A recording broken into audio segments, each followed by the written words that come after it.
काही जण म्हणत होते शिवसेना फक्त ठाण्यापर्यंत आहे, पण शिवसेना चांदा ते बांधापर्यंत आहे असं एकनाथ शिंदेंनी म्हटलंय। काही लोक निवडणूक झाली की गायब होतात असं देखील एकनाथ शिंदेंनी म्हटलंय। लोक कामाला आणि विकासाला पसंती देतील असे एकनाथ शिंदेंनी हा विश्वास जो आहे तो व्यक्त केलेला आहे। काही लोक म्हणायचे शिवसेना फक्त आधी ठाण्यापुरती आहे, तर त्या चांदा ते बांधापर्यंत शिवसेना पोहोचली। काही ठिकाणी शिवसेना भाजप महायुती देखील आहे आणि काही ठिकाणी आम्ही मैत्रीपूर्ण लढतोय आणि नक्कीच त्याची पोचपावती या जिल्हा परिषद पंचायत समितीमध्ये लोक देतील। ते बघा, जनता ठरवत असते, जनता जनार्दन ठरवत असतो की कुणाला निवडून द्यायचं आणि या निवडणुकीपुरतं कोण येतं। निवडणुका झाल्यावर गायब होतात काही लोक, त्यामुळे लोक ठरवतात की कायमस्वरूपी निवडणूक असू द्या नसू द्या, लोक आमचे शिवसेनेचे लोक काम करतात, त्यामुळे कामाला पसंती लोक देतील आणि विकासाला पसंती देतील। तर एकनाथ शिंदेंना चॅलेंज करणं योग्य नाही असं संजय शिरसाट यांनी म्हटलंय। भाजपनं गणेश नाईकांना फ्री सोडावं, बघू काय करतात असं देखील संजय शिरसाट यांनी म्हटलंय। एकनाथ शिंदेंचा अपमान आम्ही सहन करणार नाही असा इशारा देखील संजय शिरसाटांनी दिला।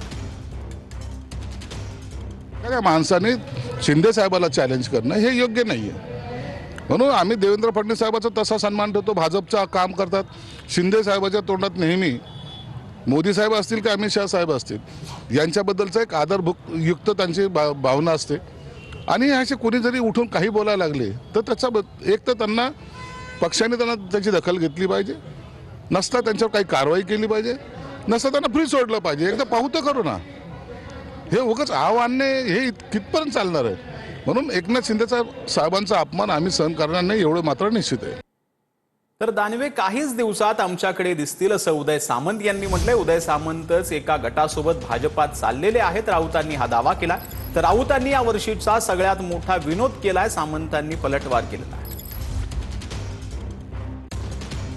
म्हणजे खरं तर आमच्याकडे याची प्रोसेस सुरू झाली त्यांची आता। म्हणजे आपल्या नेत्याला मी अतिशय विश्वासू आहे हे दाखवण्याचे प्रयत्न आहेत। पुढे दिवसात आमच्यासोबत असतील। दानवे पक्षप्रमुख येणार शिवसेनेत? मी म्हटलं ना, आमच्यासोबत असू शकतात। बोलणी सुरू झाली ते सांगायचं असतं का बोलणी सुरू झाली? दानवे शिंदेच्या शिवसेनेत जाण्याची प्रक्रिया सुरू आहे असं उदय सामंत बघा की एक लक्ष बघा, स्वतः उदय सामंत भाजपात चालले एका मोठ्या गटासह। तुम्हाला माहिती आहे का हे? तुम्हाला माहिती आहे का डाऊस मध्ये काय चर्चा झाली माहिती आहे का?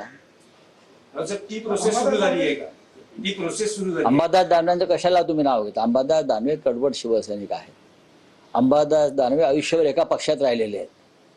अंबादास दानवे यांनी 3-4 पक्ष बदललेले नाहीत, जिथे सत्ता तिथे ते गेले नाहीत। अंबादास दानवे आमचे सहकारी आहेत।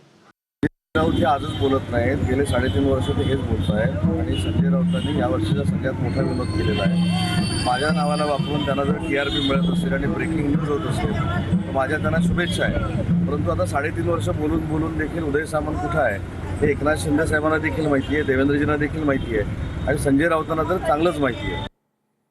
स्वतः एक महिला असून दुसऱ्या महिलेबाबत असं विधान करणं दुर्दैवी आहे। अंजली भारतींच्या वक्तव्याचा निषेध करत असल्याचं शीतल म्हात्रेंनी म्हटलंय। अंजली भारतीकडून सीएमच्या पत्नीवरती गलिच्छ वक्तव्य करण्यात आल्याचं देखील त्यांनी म्हटलेलं आहे।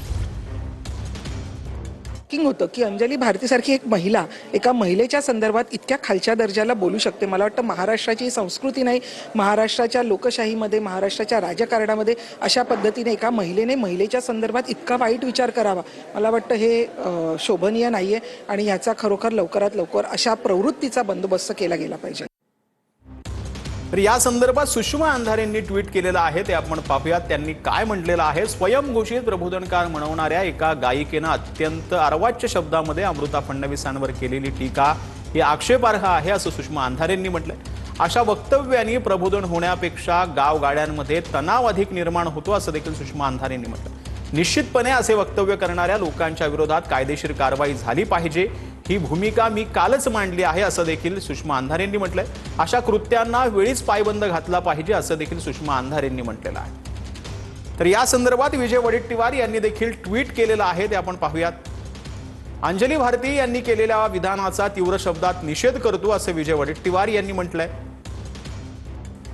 राजकारणात सरकार, त्यांची धोरणं आणि विचारसरणीबाबत मतभेद असणं स्वाभाविक आहे असं विजय वडेट्टीवारांनी म्हटलंय. मात्र अशा वादात कुणाच्याही खासगी आयुष्याबद्दल अत्यंत खालच्या पातळीवर जाऊन भाष्य करणं ही आपली संस्कृती नाही असं देखील वडेट्टीवारांनी म्हटलेलं आहे. कोणत्याही स्त्रीवर अत्याचार होणं ही अत्यंत वेदनादायी आणि भयंकर गोष्ट असते असं देखील वडेट्टीवार यांनी म्हटलं. अशा संवेदनशील विषयावर एका महिलेनं दुसऱ्या महिलेबद्दल इतक्या हीन दर्जाची भाषा वापरणं संतापजनक आहे असं देखील वडेट्टीवार यांनी म्हटलेलं आहे.